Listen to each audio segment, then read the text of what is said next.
Welcome to a new edition of the Neon Jazz interview series with jazz drummer and composer Rajiv Jayaweera. We caught up with him on June 1st, 2020 to talk about his debut CD, 2020's Pistils.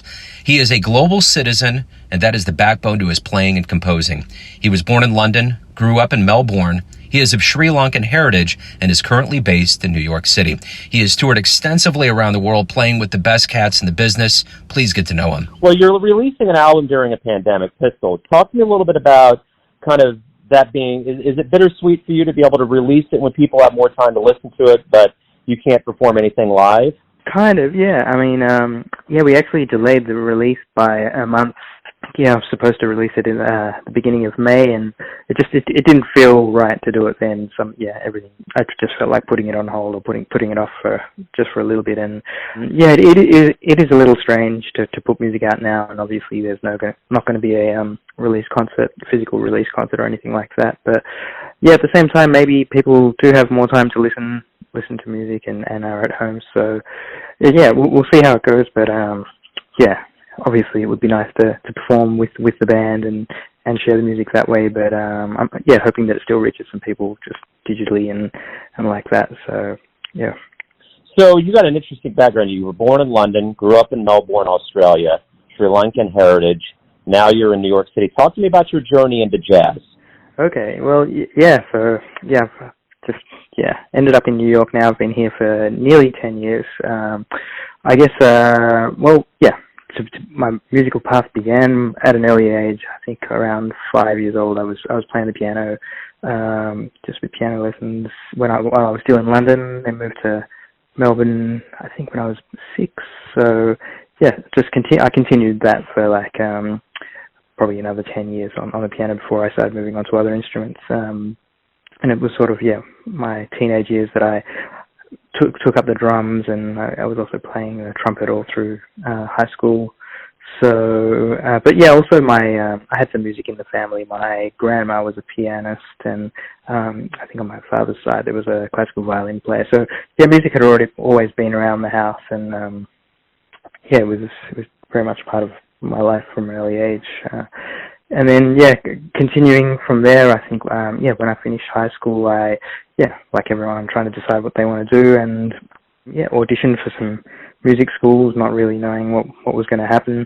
I was into jazz, but I was, I didn't really know stylistically what I was doing or where I wanted to go. But, somehow I got into the Victorian College of the Arts, which was one of the music courses back in Melbourne when I was coming through, and from there is where everything started, I guess.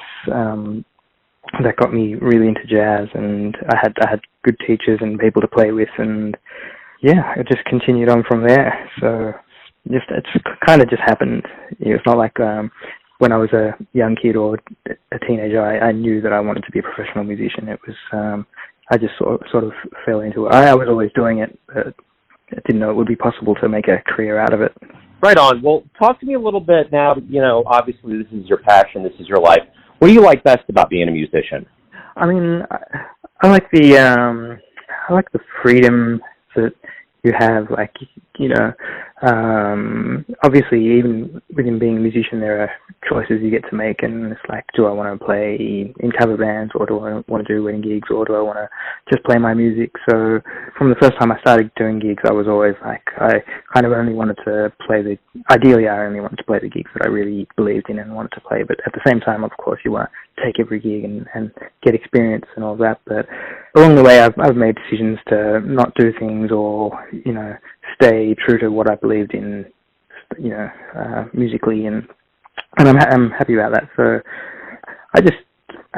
obviously I like connecting with people and playing, just performing live, which is something we can't do right now. But I guess another thing for me is I really enjoy developing musical relationships with my friends, rather than just maybe trying to play with famous people or that sort of thing. I really like developing things over years, and think that's something that can't be replaced so easily. So when you finally did make it to New York, was it surreal? What was it like to start playing your first gigs there? the funny thing is, when I moved from Melbourne to New York, I came over to do my master's here, which I did at SUNY Purchase College in jazz studies, and I came here just not expecting to do a gig for 2 years or something. I thought, okay, there's so many musicians in New York, I won't. Yeah, I'm going there to study, and if gigs happen, that'll be good. But I wasn't expecting that at all. But to my surprise, like pretty quickly, I was lucky enough to fall into some situations where I was playing gigs pretty much right away, and that was it was unexpected and really nice. And are there any memories that you have of playing with musicians or moments on stage that have really kind of been inspiring, that have kept your spirits up during this time of having no live jazz?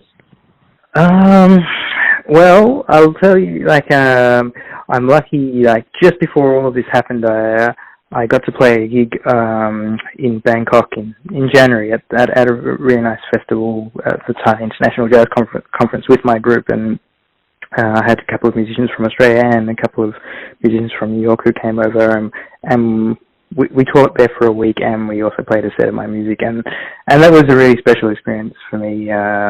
One of the last, actually probably the last time I played my music, actually, before all of this. And so thinking about that and you know, hoping that there'll be times like that again in the near future, yeah, that sort of gives me hope, hopefully. When did you start noticing that we were getting into this new world where there was going to be no live jazz? What was happening? What was your personal story of, like, gigs getting canceled, things happening? When did you know? Well, I was actually on a gig at a bar in Williamsburg in Brooklyn, just a trio gig, and there was no one there at all, and we were playing, and that was the first time that it really hit me that something might be happening. And I remember the bass player was on the phone the whole gig, and he was really worried, and I wasn't worried. I was like, you know, I hadn't really been following the news that closely. Having said that, like I'd come from Asia, where, you know, there was talk of coronavirus, and even our concert in Bangkok, like, the audience was pretty low, but because of that, because people were kind of scared already. But so I was in Williamsburg, and then that gig happened, and then I think I had gigs the next few nights, and then I started getting messages from people saying, oh, you know, are we going to do the gig? And then that got me thinking, what's going on, people? This is real. So I guess pretty over the space of a few days, and then all of a sudden every gig just was cancelled. So it hit pretty suddenly. So what was the first live jazz show you saw that really inspired you? The first live jazz show that I saw, okay, so I'm thinking back to some shows in Melbourne, Australia when I was a teenager. There are definitely some, like, Melbourne bands who I went to see probably when I was around 16, 17, just in small pubs in Melbourne that just, like, they were packed with people, and they're just really vibrant. So there was some like that, and then, of course, I remember one of my cousins taking me to see Herbie Hancock play. Probably I was around 14, 15. I remember that being pretty special. I also got to see James Brown in Melbourne. Another one of my cousins took me to see him, and I got to stand in the front row. That was really amazing. So a few things like that, as well as, like, some local musician bands in Melbourne. Well, speaking of live music, when we do return, both musician and the crowd, which we don't know when that's going to be, but it will happen. What revelations do you hope that we all collectively have as we return? Well, I kind of feel like now, having been starved of it, I think, like, once everything is cool and people can go out again, I feel like people may appreciate it more, and those people that perhaps didn't go out as much might go out to hear things. So that would be nice if that happened. Like, just if the audience was, you know, a little grew somehow. But yeah, I'm not really sure. I haven't thought about it. I'm just hoping that it happens soon. You know, everyone has a version or a perception of you, your family, your friends, your fans, that you're the one living your life. Who do you think you are? I think I just want to be true to myself, and when I go to play, I want to play honestly. I don't want to try to sound like someone else, and I try to do that with the songs that I write and the way that I play them and the way that I play with people. I just kind of want to be in the moment and just be honest about everything. And yeah, I mean, I feel like, you know, music is just translates to like how we are as people. So I just, you know, try to be who I am on stage, or when I'm playing how I am in real life, and vice versa. Hey, Matt, thank you for taking some time out for Neon Jazz today during this really weird time on the planet. I appreciate it. Oh, thanks so much for having me. Thank you, Joe. Thanks for listening and tuning in to another Neon Jazz interview, where we give you a bit of insight into the finest players in the UK, Australia, America, and spots all over the world, giving fans all that jazz. And thanks to Rajiv for his time, music, and stories. If you want to hear more interviews, go to Famous Interviews with Joe Domino on the iTunes Store. Visit neonjazz at youtube.com, and for everything Neon Jazz all the time, go to the neonjazz.blogspot.com. Until next time, enjoy the jazz, my friends.